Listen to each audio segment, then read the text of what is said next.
Take us through this. Is it a choice between return on the one hand and social values on the other? Because that's the way some people like to put the question. You are absolutely right. And I have to tell you, I don't necessarily like the word ESG, just to put that on the table right here. But I think what is happening right now in Washington, President Biden did veto the bill that was trying to pass through to allow corporate pension plans to consider ESG factors in their investments, not to actually necessarily adopt them, but to actually consider them. So it was a pretty soft requirement.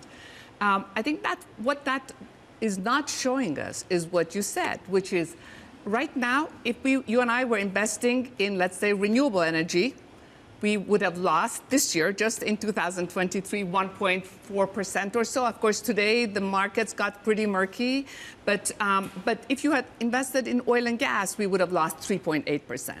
In the last 5 years, we would have made 17.4% in renewable energy, and we would have made about 7 to 10%, depending on which index you're looking at in oil and gas. Now, if you looked at other periods, oil and gas might very well be ahead.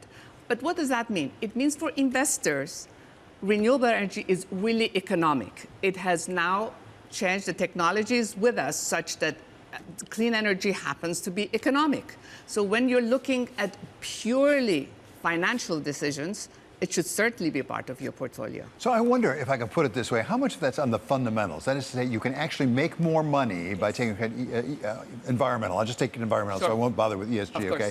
And how much is actually just the hydraulic pressure behind environmental investing? It's so popular that money goes there and it drives it up, rather than actually being on the fundamentals. So just purely on the fundamentals, just purely on the cost of how much it costs now to produce solar energy, if you look at that, it has become totally fundamentally economic. If you look at Texas, because we see Texas and Florida are right in the front of the conversation that you mentioned, but Texas is producing 14% of renewable energy in America. Do you think, that would be the case if the fundamentals were not there?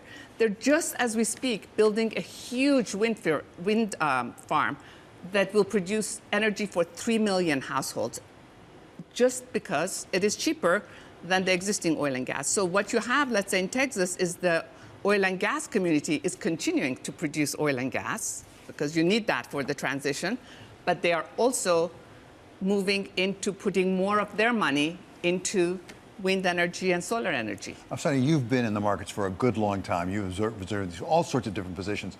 Will the market sort this out? That is to say, if you're right, that in fact you'll get better returns on average over time by taking into account environmental concerns, yes, will that drive people into those investments, whether they want to be there or not? I actually think people are moving in that direction. So there is one thing is the political conversations that are going on, but if you talk to any businessman, again, not just in Texas, but all over the country, people are investing in an integrated way into these sources of energy, and they'll continue. And insurance companies, by the way, are looking at the same factors to make sure they don't lose money. It's very much, it's how the job is how do you maximize returns, how do you minimize risk.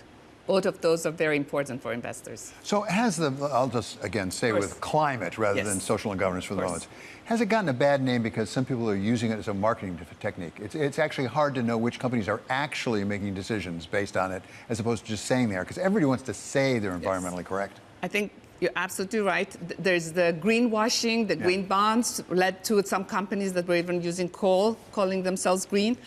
So climate has become not such a positive word, just like ESG. But if we just talked about energy transition, I don't think many people would disagree. We need to use oil and gas. Most people are using them in the transition.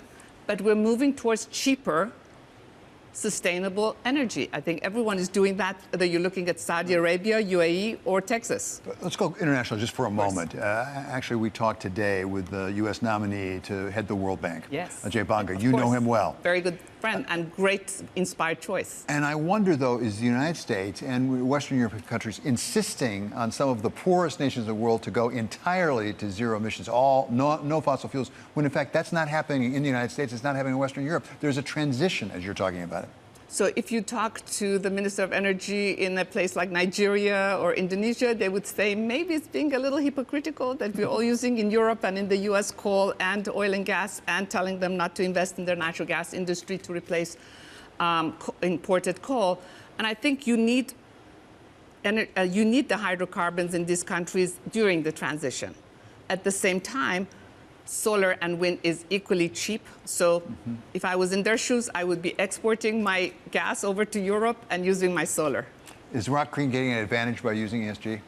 Oh, I would say not an advantage, but we are making some of our best investments, investing in fuel aviation as we speak, looking at new fuels for some of the biggest airlines in the country. We are looking at energy storage. We're looking at carbon capture and EV charging. And those are some of the best investments you could be making.